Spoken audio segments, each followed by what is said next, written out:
I am here dancing. I have music. Hello, hello, everyone. Welcome to another episode of Cut the Core Lunch and Learn series. Now, you all know every Wednesday at 12 p.m. Central Time, a new Cut the Core Lunch and Learn series will release. So you might ask, for those of you who are tuning in for the first time, you might be asking, what is this Cut the Cord? Well, Cut the Cord is a 30-minute training that airs on our Facebook, YouTube, Instagram, and LinkedIn pages. And it's going to elevate your mindset. It's also going to help you set goals. It's going to make you get outside of your comfort zone. And it's going to help you start saying things like, I'm already good enough. I earned it. I'm smart enough to do it. I am because I am, right? And it's going to help you get that it factor, right? And what is the if factor? Is visualize it, pray about it, plan it, work it, live it, and don't give up on it. Today, we have an amazing lesson, and I am doing all this talking, and I haven't even said hello to my dear friend. Hey, I was just wondering. You're like, hey, this is the Joanna show. Hello, Mr. Cedric. How are you today? I am always doing great. How about yourself? I'm doing great. I'm doing awesome. I am loving this mini series of embracing new beginnings. People are loving it, and I am just excited to be here today to be sharing our lesson on how to get into a mindset ready for change. So we Yes, are going I to am. start off with that. I'm sorry. Go ahead, Cedric. No, I was just saying I'm enjoying it as well. I'm absolutely loving it and looking forward to today's lesson. Awesome. So let's get started. How to get into a mindset ready for change. Yes. So, changes, no matter how minor, can be an extremely difficult part of life, right? We talked about this in the first three parts of this series. It's difficult, right? But if you know that changes are coming, and just so you know, there will always be changes, right? There are ways in which you can adjust your mindset to prepare yourself for these changes for the better, for these changes to be better, for them to be easier to accept and adapt and overcome. Yeah, so let's take a look at the first one. The first one is let go of the past. Now, if you're holding on to something or someone in your past, it will be impossible to meet the future with open arms, right? And since you never know when it might be time for change, then make it a practice to let go of things that regularly negatively impact you, right? A lot of the times we just keep holding on to, to situations, to people in our lives, and because we don't let go of those things, then we don't have space to open our arms to these new things, to these amazing things that we probably are supposed to get in life. So let go of the past. That way you will be able to embrace change when it does arrive. Absolutely, absolutely, absolutely. So let's keep going here. Number two is you have to stay curious. Little children, they are the most curious beings around. Think about it, right? There's 3 to 5 year olds. The 5 to 7 year olds, 3 to 7 years, I'll say, Joanna. They're always asking how, what, why. Daddy, can I do this? No. Well, why is that? Daddy, can I have this? No. Well, why is that? And then you answer, well, why is that? Then you answer and say, why is that? You see, they stay curious. It's when we become older as adults, we lose all of that curiosity. See, so never be afraid to ask questions and keep your mind open to what the answers that you're going to get, right? By questioning the things around you, you engage your critical thinking skills. which just have been lost a lot these days, which may be required when you make a change. So staying curious is best done by asking what if questions about any situation that you may encounter. So Joanna, I'm gonna give you some examples, right? So what if I started that new business? What if I changed my business strategy? What if I got a new job? What if I applied for that promotion? What if? Always be asking those what if questions, and that's going to help you stay curious. Absolutely. Number 3 here is have a backup plan. You see, a lot of people think having a backup plan is not having confidence in yourself. And this is not entirely true. When you have a backup plan, you're just being proactive. You're just having a 2020 vision, right? You're seeing more and before, and you're being intentional about every single step that you want to take.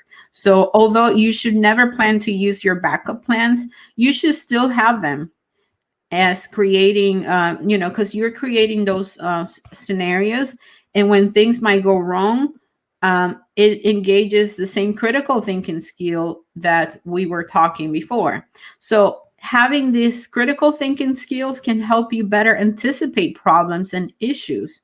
And making a change is much easier to embrace when you have those critical thinking skills. So have your backup plan and nurture that will be the lesson, right? Have a backup plan and nurture your critical thinking skills. Absolutely. And number 4 is look for inspiration. See, if you're going through every day on autopilot, when change happens, it will likely shock you and you won't know how to respond. Think about that. And in your business, if you say your business is on autopilot, already know you're not ready for change. You're not going to be able to respond quickly enough to change when it happens in your business. So you're going to be late to the party. You're going to be late to respond. You're going to be late to change. You're going to be late to adapt. So that means that everybody else is going to pass you up. On the flip side, if you constantly are looking for ways in which your life will change, when it does change, you will be more prepared to handle whatever is coming your way, even if it changes in a way you didn't expect it to. Right? See, one of the best ways to look for inspiration is just by looking within yourself during a period of meditation and visualization. Remember, a couple of weeks ago, I talked about having this visualization. You have to be able to visualize. You have to, in other words, you have to be able to see it before it becomes a physical reality. And if you are a religious person or a spiritual person, think about Jesus Christ. He was able to visualize everything before it happened. And that's really what the power that you have as well is, the visualization skills, so that you can be inspired and ready for change to take place. Awesome. I love that. So let's review how to get into a mindset ready for change. We know that if you want to be ready and prepared to meet whatever changes comes your way, you must get into the proper mindset now. Okay. Now you have to get yourself in this mindset by leaving the past behind, by remaining curious, by looking for inspiration, and by having a backup plan. And here's what we know. All of these combined will help you clear your mind and prepare your critical thinking skills to conquer the unknown. Absolutely. Absolutely. I love it, Joanna. This has been another great lesson, but you know what? I don't want to stop there. I have a little bit of a bonus for our audience today. Yeah, because this lesson has been so good, and I've been thinking about our last several weeks with this lesson, embracing change. And I want to share with our audience, Joanna, these top 10 paths to successful change. Okay. Now, here's the first one. You have to be persistent. Meaning you have to have a burning desire to win, a burning desire for change to happen in your life. So you got to be persistent. Number two is you have to be decisive. See, successful people make decisions quickly. They don't sit around and ponder about them forever. They make a decision and they move forward with it, right? Number three is you have to be faithful. See, you must act on faith and on evidence. We talked about the evidence. If you start daydreaming all the time, if you're questioning the friends that you have, if you're questioning the relationship you're in, if you're questioning the job that you're in, if you're questioning things, then that means there's evidence right there that's telling you you need to change. Go back and listen to week number 3 when we talked about this, right? Number 4 is, of these 10 pathways to successful change, is you have to be creative. See, you're going to have to go places you have not been. You're going to have to meet people you do not know. You're going to have to do things you have not done before in order for you to be successful at change. Number 5 is you have to be causative. See, you have to believe in cause and effect and not luck. You know, Ralph Waldo Emerson so eloquently said that you have to be the cause that makes whatever effect is in your life. You can't just,